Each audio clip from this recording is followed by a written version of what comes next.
ആൽബവും റീൽസും എല്ലാമായി രേണു നിറഞ്ഞു നിൽക്കുമ്പോഴാണ് ദിവസം ഒരു വട്ടമെങ്കിലും രേണുവിൻ്റെ റീൽ കാണാത്തവരായി മലയാളികൾ ഇല്ലെന്ന് തന്നെ വേണം പറയാൻ. അത്രമാത്രം രേണു നിറഞ്ഞു നിൽക്കുമ്പോഴാണ് രേണു തൻ്റെ ഇൻസ്റ്റാഗ്രാം സബ്സ്ക്രിപ്ഷനുമായി മുന്നോട്ട് വരുന്നത്. സെലിബ്രിറ്റി ആയ അഹാനയ്ക്ക് പോലും 400-ൽ കൂടുതൽ സബ്സ്ക്രൈബേഴ്സ് ഇല്ല. എന്നാൽ രേണു സുധിക്കാവട്ടെ 1000-200-ൽ കൂടുതൽ സബ്സ്ക്രൈബേഴ്സ് ആണുള്ളത്. ഇതിനർത്ഥം ഒരുപാട് പൈസ ഓരോ മാസം തോറും രേണു ഉണ്ടാക്കുന്നു എന്നുള്ളതാണ്. ഇതിനോടകം തന്നെ ഇപ്പോൾ അത് കൂടിയാലേ ഉള്ളൂ സബ്സ്ക്രൈബേഴ്സിൻ്റെ എണ്ണം. ഒരാൾക്ക് 200 രൂപ വെച്ച് കണക്കാക്കുകയാണെങ്കിൽ 2 ലക്ഷത്തിൽ പരം കൂടുതൽ ആൾക്കാരാണ് രേണുവിൻ്റെ സബ്സ്ക്രൈബേഴ്സ് ആയിട്ട് വരുന്നത്. രേണു സുധിയുടെ ഒരു ദിവസത്തെ വരുമാനം പലരും ഇപ്പോൾ പറയുന്നത് 2 ലക്ഷത്തിൽ കവിയും എന്നാണ്.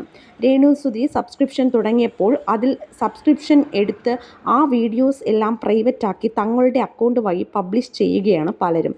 ഇത് കണ്ടതോടു കൂടിയാണ് രേണുവിന് ദേഷ്യം ഇരച്ചു കയറിയത്. താൻ ഒരല്പം കാശുണ്ടാക്കുന്നതിൽ ആർക്കാണ് ഇത്ര നഷ്ടം? ഒരുപാട് സെലിബ്രിറ്റികൾ ഉണ്ടല്ലോ ഇതുപോലെ സബ്സ്ക്രിപ്ഷൻ ചെയ്യുന്നവർ. അവരെ ഒന്ന് സബ്സ്ക്രൈബ് ചെയ്ത് അവരുടെ വീഡിയോസ് ഒന്ന് പബ്ലിക് ആക്കുന്നതിന് പകരം എൻ്റെ ചെയ്യുന്നത് എന്തിന്? എൻ്റെ കാശ് നഷ്ടപ്പെടുത്താൻ വേണ്ടിയല്ലേ എന്ന് ചോദിച്ചുകൊണ്ട് രോഷാകുലമായിട്ടുള്ള പ്രതികരണവുമായിട്ടാണ് രേണു സുധി തൻ്റെ ലൈവിൽ വന്നിരിക്കുന്നത്. രേണുവിനൊപ്പം തൻ്റെ കുടുംബവും കൂട്ടിനുണ്ട്.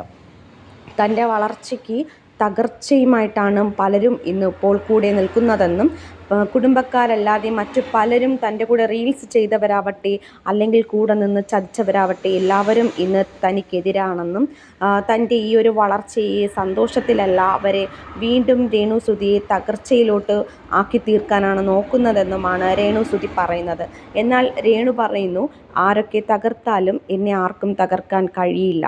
കാരണം ഞാൻ ഇനിയും മുന്നോട്ട് തന്നെ പോവും. ഈ ഒരു റീൽസും ഈ ഒരു സബ്സ്ക്രിപ്ഷനുമായിട്ടും അല്ലാതെ തന്നെ ഒരുപാട് ഉയരങ്ങളിൽ ഞാൻ എത്തുക തന്നെ ചെയ്യും, ഞാനും എൻ്റെ കുടുംബവും എന്ന് പറഞ്ഞുകൊണ്ടാണ് രേണു സുധി ലൈവിൽ പൊട്ടിത്തെറിച്ച് നിൽക്കുന്നത്.